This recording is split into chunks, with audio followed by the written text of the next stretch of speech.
তো hello dear aspirants, welcome to Successbaz academy. Successbaz একাডেমিতে তোমাদের আরও একবার স্বাগত জানাই। তো যেমনটা তোমরা সবাই জানতেই পেরে গেছো যে 29শে জানুয়ারি থেকে তোমাদের ডাব্লিউবি কনস্টেবলের যে এক্সাম ছিল, সেই এক্সামের কিন্তু ইন্টারভিউ শুরু হয়ে যাচ্ছে। অর্থাৎ তোমরা কিন্তু এসে পৌঁছেছো একদম চরমতম অন্তিম পর্যায়ে।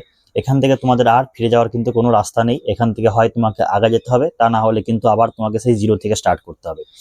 তো এখন তোমাদের হাতে সব থেকে কম সময় রয়েছে যে ইন্টারভিউ প্রিপারেশনটা খুব ভালো করে নেওয়ার জন্য। এই জন্য আমরা কিছু গাইডলাইন তোমাদেরকে দিচ্ছি, যেটা তোমরা মেনে চললে অবশ্যই ইন্টারভিউতে 12+ স্কোর করতে পারবে, এবং যেটা তোমাদের কাছে কিন্তু অত্যন্ত গুরুত্বপূর্ণ। কেননা যে সমস্ত আপডেট অনুযায়ী বিভিন্ন ফাইনাল কাট অফের কথা উঠে আসছে, সেখানে কিন্তু 10+ নাম্বার পাওয়াটা অবশ্যই কিন্তু জরুরি। ঠিক আছে, তো চলো আজকে একটা ছোট্ট আমাদের ভিডিওর মধ্যে দিয়ে আমি জানিয়ে দেবো যে বিশেষ করে যখন আমি ইন্টারভিউ দিয়েছিলাম এবং আমি কিভাবে আমার ইন্টারভিউ সাকসেসফুলি দিয়েছিলাম, এবং সেখানে 13+, আমার ইন্টারভিউ মার্কস ছিল 13.25। ঠিক আছে, তো এই যে 13.25 এই যে মার্কসটা, এটা একটা যথেষ্ট হ্যান্ডসাম মার্কস আউট অফ 15। তো সেটা আমি কি করে পেলাম, আমার যে কি এক্সপিরিয়েন্স ছিল, সেটা আমি প্রথম থেকে একদম জিরো থেকে শেষ অবধি আলোচনা করব। তোমরা একটু ধৈর্য ধরে ভিডিওটা দেখো এবং ভিডিওটা শেষ পর্যন্ত দেখো। এখানে কিন্তু অনেক গুরুত্বপূর্ণ কথা আমি বলবো, যেগুলো কিন্তু তোমরা মিস করে গেলে একেবারেই কিন্তু অনেক বড় ভুল করে ফেলবে যেটা। ঠিক আছে, তো কাজেই ভিডিওটা না স্কিপ করে শেষ পর্যন্ত দেখো। আশা করি এই ভিডিও তোমাদের কাছে অনেক ইনফরমেটিভ হতে চলেছে। তো যেমনটা আমার যেদিন ইন্টারভিউ ছিল, ইন্টারভিউ ডেট ছিল অ্যাকচুয়ালি 26শে আগস্ট। 26শে আগস্ট আমার ইন্টারভিউ ডেট ছিল। আমি 2রা আগস্ট গ্র্যাজুয়েশন কমপ্লিট করে, গ্র্যাজুয়েশনের যে মার্কশিট সেটা 2রা আগস্ট হাতে পাই, এবং 26শে আগস্ট আমি ইন্টারভিউ দিতে চাই। আমার ইন্টারভিউ ছিল দুর্গাপুরে। আমি যথাযথ টাইমে ইন্টারভিউ সেন্টারে পৌঁছে যাই, এবং ইন্টারভিউ সেন্টারে সাধারণত চেষ্টা করবে 1 থেকে 2 ঘন্টা আগে পৌঁছানোর। আমি 2 ঘন্টা আগে পৌঁছে গেছিলাম। আমি সেখানে পাশে একটি রুম নিয়ে নিজের মতো করে চেঞ্জ করে নিজের মতো সেখানে যাওয়ার জন্য প্রস্তুত হই, এবং সঠিক টাইমের থেকে 1 ঘন্টা আগে গিয়ে ইন্টারভিউ যে স্পট সেখানে গিয়ে কিন্তু হাজির হই। তো তারপরে আমাদের যেমন অ্যাজ ইউজুয়াল ডকুমেন্ট ভেরিফিকেশন হয়, সেরকম কিন্তু ডকুমেন্ট ভেরিফিকেশন করা হলো। ডকুমেন্ট ভেরিফিকেশনে আমার গ্র্যাজুয়েশন যেহেতু রিসেন্টলি কমপ্লিট হয়েছে, আমি গ্র্যাজুয়েশনের মার্কশিটটা অ্যাড করে দিলাম, যাতে আমার ওখানে গ্র্যাজুয়েশনটা তোলা থাকে। তোমরাও চেষ্টা করবে, যার যতটা ডিগ্রি আছে। অনেকে অনেক কথা বলবে যে গ্র্যাজুয়েশন দিলে ভেরিফিকেশন আটকে যায়। কিচ্ছু হয় না ভাই। গ্র্যাজুয়েশন দেওয়া থাকা মানে তোমার কোয়ালিফিকেশন ওখানে বোর্ড জেনে থাকলো, এবং তুমি যে জবটা করবে ইন ফিউচারে, সেখানে তুমি বিভিন্ন ফেসিলিটিস, যেখানে গ্র্যাজুয়েশন থাকলে যে ফেসিলিটিসগুলো পাওয়া যায় বা যে ধরনের পোস্টগুলো তুমি হোল্ড করতে পারবে, সেগুলো কিন্তু তুমি অতি সহজেই পেয়ে যাবে। যেমন বর্তমানে আমি গ্র্যাজুয়েশন অ্যাড করা ছিলই বলেই কিন্তু আমি বর্তমানে যখন চাকরি করছি, আমি বিভিন্ন ক্ষেত্রে কিন্তু বিভিন্ন সুযোগ সুবিধা পেয়ে থাকি। ঠিক সিমিলারলি তোমাদের ক্ষেত্রেও কিন্তু এই ঘটনাটা ঘটবে। তো কাজেই অন্য কারোর কথায় কান না দিয়ে তোমার যতটা কোয়ালিফিকেশান, হায়েস্ট কোয়ালিফিকেশান রয়েছে, সেই হায়েস্ট কোয়ালিফিকেশান কিন্তু ওখানে অ্যাড করিয়ে দেবে। তো গেল এখানে ডকুমেন্টস ভেরিফিকেশনের বিষয়টা। তারপরে আমাদের যথারীতি একটি ঘরে বসতে দেওয়া হয়, এবং ঘরে বসার পরে মোটামুটি এক এক করে আমার 2টো শিফট ছিল, তো এক এক করে 2টো থেকে কিন্তু ডাকতে শুরু করে। তো আমার সম্ভবত 7 বা 8 নম্বরের নাম ছিল। তো আমার আগেই আমার একটি পরিচিত বন্ধু ছিল, এবং তারপরে অন্য একটি ক্যান্ডিডেট ছিল, এবং তারপরে আমি ছিলাম। তো আমার যে পরিচিত বন্ধুটি ছিল, সে যখন ইন্টারভিউ বোর্ড থেকে বেরিয়ে এলো, তার মুখটা দেখে কিছুটা শুকনো মুখ লেগেছিল। তো আমার মনে হলো কি হয়তো ইন্টারভিউ বোর্ডে খুব কঠিন কোশ্চেন করছে, সে হয়তো পারছে না। তো এটা শুনে আমি যথেষ্ট পরিমাণ ঘাবড়ে গেছিলাম। আমি যথেষ্ট পরিমাণ ঘাবড়ে যাই, এবং ঠিক আমি ইন্টারভিউ বোর্ডে এন্টার করার আগেই, মানে আমার আগে যে ক্যান্ডিডেট ছিল তার যখন ইন্টারভিউ চলছিল, তখন রেসপেক্টেড ডিআইজি স্যার, যিনি ওই দিন ওই বোর্ডের যে ইনি হেড ছিলেন, তিনি তখন কিন্তু এন্টার করেছিলেন রুমে। তো এই বিষয়টা আমাকে একটুখানি কিন্তু আরও ভাবিয়েছিল, যেটাতে আমি আরও বেশি নার্ভাস হয়ে যাই যে ডিআইজি স্যার কিন্তু ভেতরে রয়েছেন। তো যার জন্য একটা বিশাল রকম নার্ভাসনেস নিয়ে আমি প্রথম দরজাটা খুলি, দরজাটায় নক করি। নক করে যথারীতি বলি যে আমি কি ভেতরে আসতে পারি। তো তারা আমাকে সম্মতি দেয় এবং বলে হ্যাঁ, ভেতরে এসো।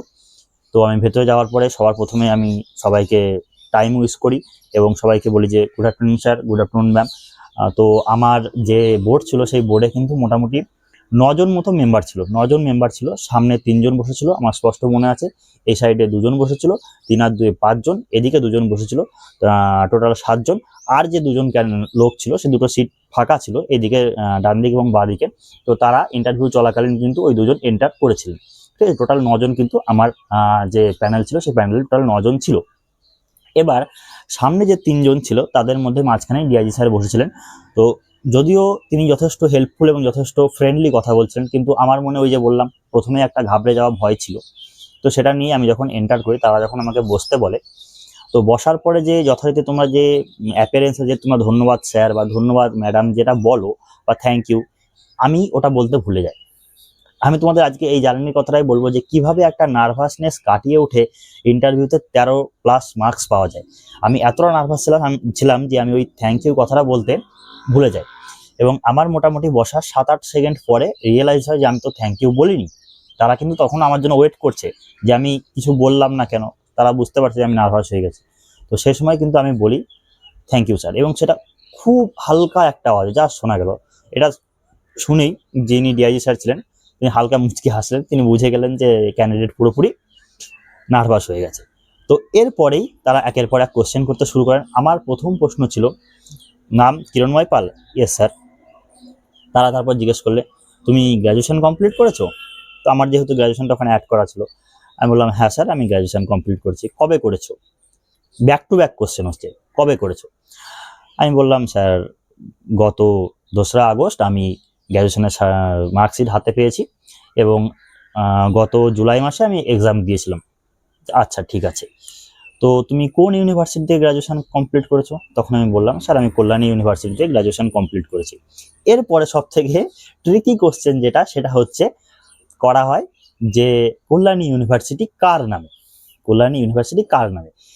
আমি এতটা পরিমাণে নার্ভাস ছিলাম যে কল্যাণী ইউনিভার্সিটি, এই যে কল্যাণী নামটা তোমরা সবাই জানো যে বিধানচন্দ্র রায়ের বান্ধবী ছিলেন, যার নাম ছিল কল্যাণী, যার সঙ্গে তার বিবাহ হওয়ার কথা ছিল কিন্তু দুর্ভাগ্যবশত হয়নি। তো তিনি তাকে এতটাই ভালোবাসতেন যে তার জন্য সারা জীবন বিয়ে না করে কাটিয়ে দিয়েছেন, এবং কল্যাণী নামে শহরটাও প্রতিষ্ঠা করেছেন। তো এই যে কল্যাণী শহর বা কল্যাণী ইউনিভার্সিটি, এই নামটা তো ওনার নামে। তো এই কথাটা আমার জানা ছিল, কিন্তু আমার মাথা থেকে পুরোপুরি বেরিয়ে গেছে। আমি শুধুমাত্র তখন এরকম একটা থিঙ্কিং মাথার মধ্যে চলছে যে বিভিন্ন কলেজ বা বিভিন্ন ইউনিভার্সিটি বিভিন্ন মনীষীর নামে হয়, যেমন অনেকে শুনে থাকবে ডিএল রয় কলেজ হয়, তারপরে বিদ্যাসাগর কলেজ হয়। তো আমি এরকম কিছু টার্ম মাথার মধ্যে আমার ঘুরছে।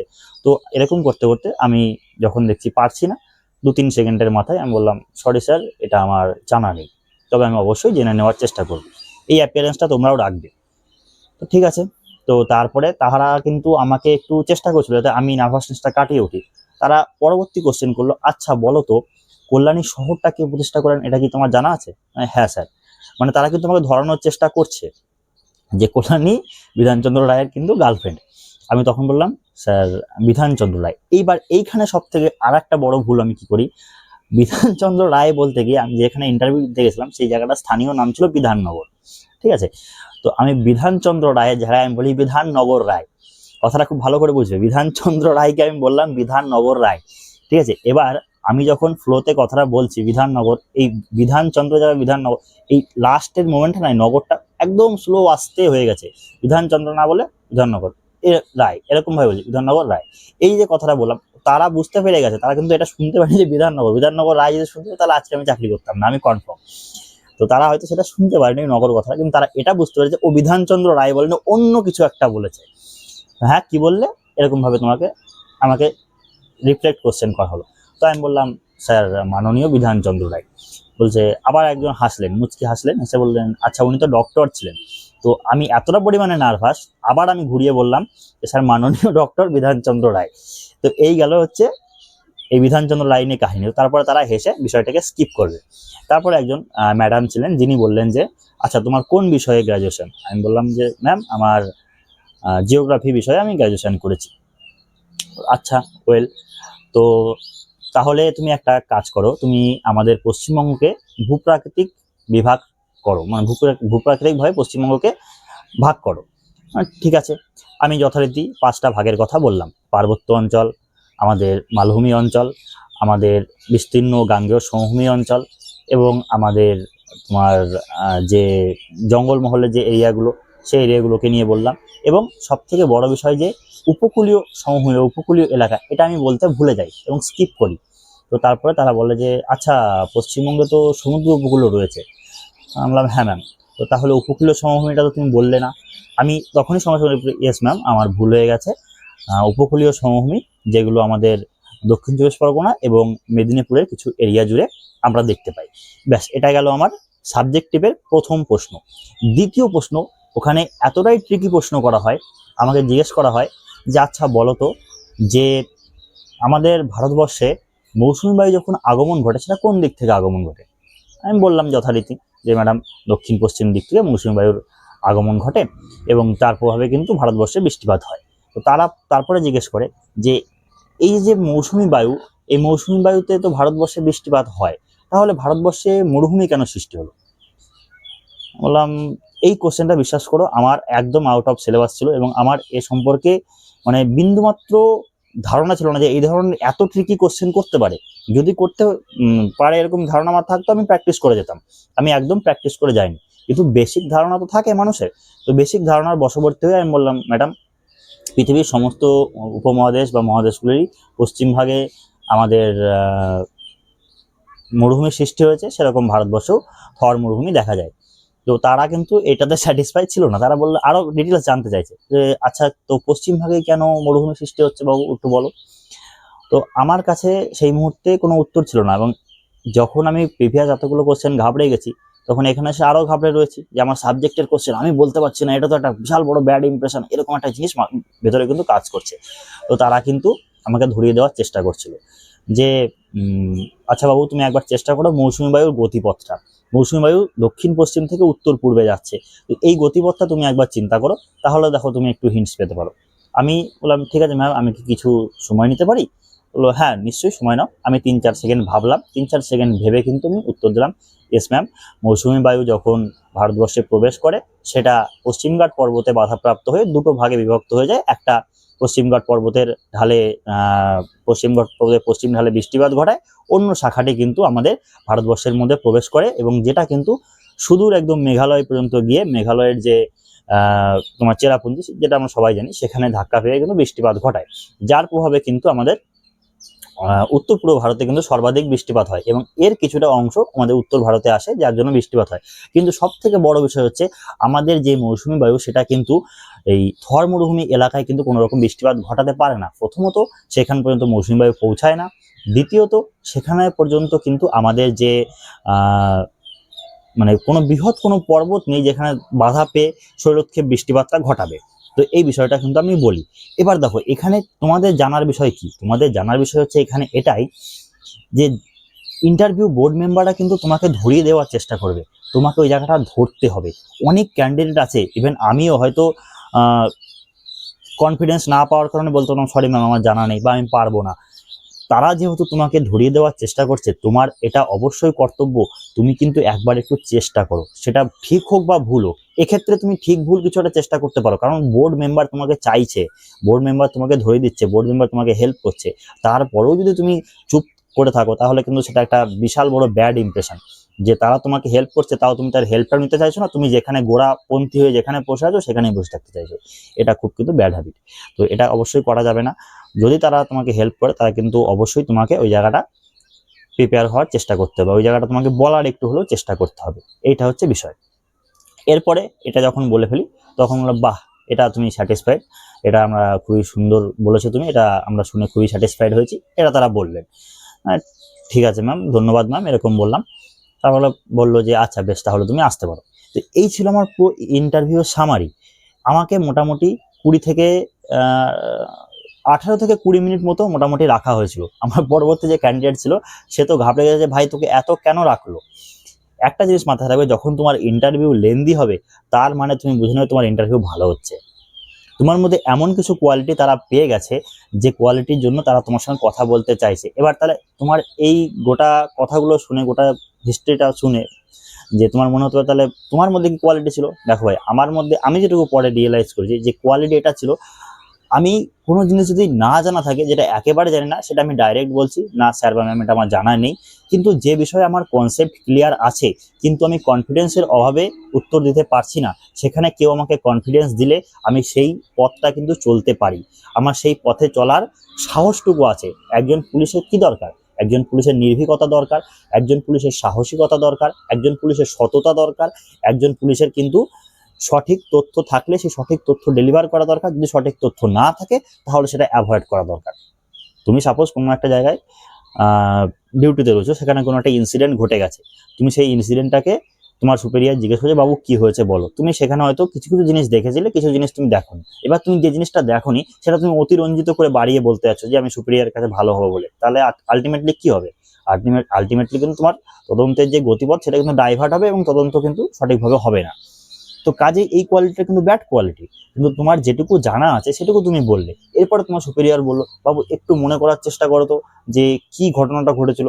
তো তখন যখন তিনি তোমাকে কনফিডেন্স দিচ্ছে, তখন সততার সঙ্গে সত্যি কথাটা বলার যদি টেন্ডেন্সি তোমার মধ্যে থাকে, সেটা তোমার মধ্যে বেস্ট গুণ, সেই গুণটাই কিন্তু পুলিশে চায়।